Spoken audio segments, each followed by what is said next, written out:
Hey everyone, so we're going to do lesson 7 and 8 today because, well, they fit together very nicely.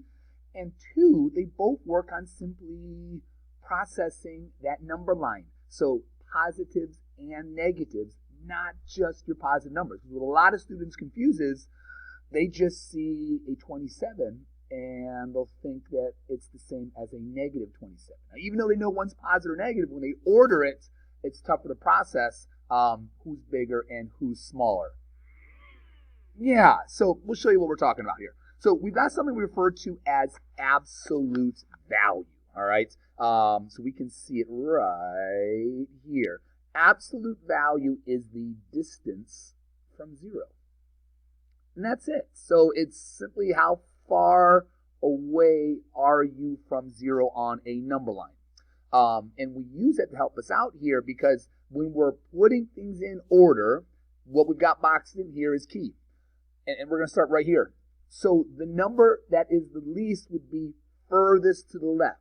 So the more you can visualize your number line and the further to the left it is, the smaller it is. Whereas the greatest number is always furthest to the right. So that's what we're trying to process as we go from there. So which is why we have this thing called absolute value, because it lets us know, hey, how far are we away from 0? Are we far to the left? Are we far to the right? Whatever the case may be. We do get a cool symbol as well.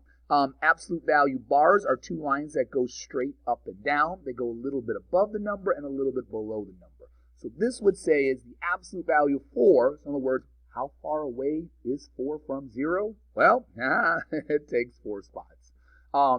If we flip it around and ask the opposite, what's the absolute value of negative 4?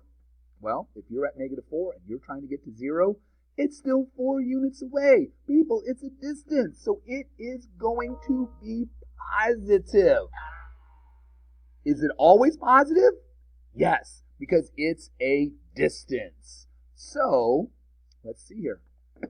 They're asking us to graph 7 and its opposite on a number line. All right, so we're going to graph 7. So we're going to plot that point that's there. All right. I have a little problem with that. All right, so, and its opposite. So there's your negative 7. Graph 5, okay. All right, and its opposite. So, okay, we've got you. That's there. So it's saying, hey, where does 7 lie in relation to 5 on a number line? Well, it's to the right. Okay, so it is to the right. So because it's to the right, that means 7 is greater than 5, which I think we kind of knew that here. All right, but now here's what we're after. Where does the opposite of 7 lie on the number line in relation to the opposite of 5? So in other words, we're talking about these 2 guys right here. Well, negative 7 is to the left. All right, so because it's to the left, it means it's smaller. A lot of students will be like, but it's a 7. 7's bigger than 5. Well, it's a negative 7.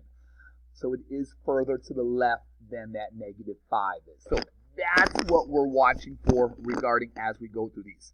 More you can visualize further to the left, the better you're going to be. And then, that's fine, lesson 8 here. We're just going to be getting them in there. So, we're going to put things in order based on the situation. So Sam's got $10 in the bank. He owes $2.25. He owes $1.75. Consider the 3 rational numbers. Oh, 1, 2, 3. Oh, so he has $10. All right. We want to put them in order from least to greatest.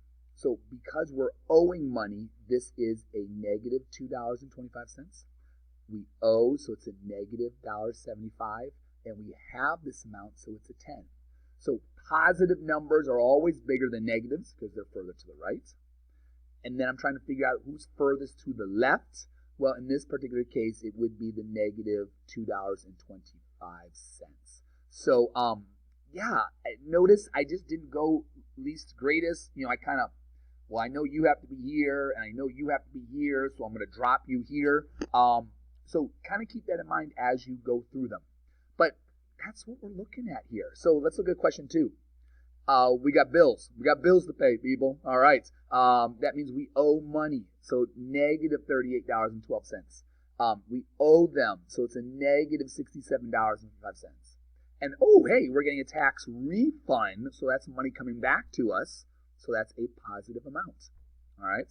So again, much like before, I know this has to be the biggest number because it's only the only positive number that's there.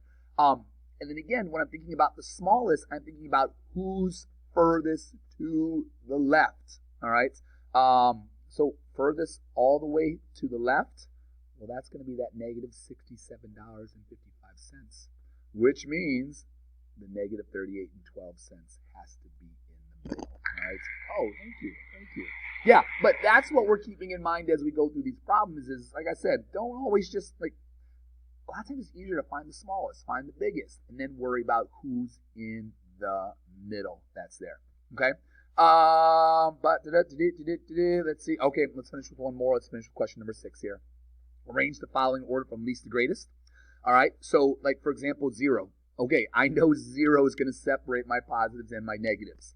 I've only got one positive, so you have to be over here. Again, I'm not even worried about the value of it, the fact that it is a 1/8, as bad as that was written. I'm more interested in, hey, you're the only positive. You have to be the biggest. And then I've got negative third and negative 1/5. So again, I'm processing here. And again, you can be kind of visual here if you'd like to go ahead and go elementary school. 1, 2, 3, 4, 5. And just one of them, again, and see who's bigger, who's smaller. Okay, this, you might look at it and be like, oh, this is bigger. Well, remember, it's a negative, though. So it is bigger, but that's going to push it further to the left. So negative 1/3 is going to be the smallest, followed by the negative 1/5. So that's the stuff we've got to watch for is, as much as we're like, hey, 1/3 is bigger than 1/5. It is, but remember, they're negative. So it pushes it further to the left, which makes it a smaller number. All right. So that's the part we're really going to be processing on. So, yeah, people, that's what we got there. We're good. We'll get you guys out of here. And you can go ahead and tend to the farm animals if you need to.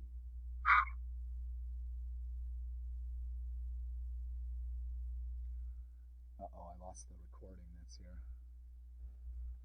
Let's see here. Uh-oh.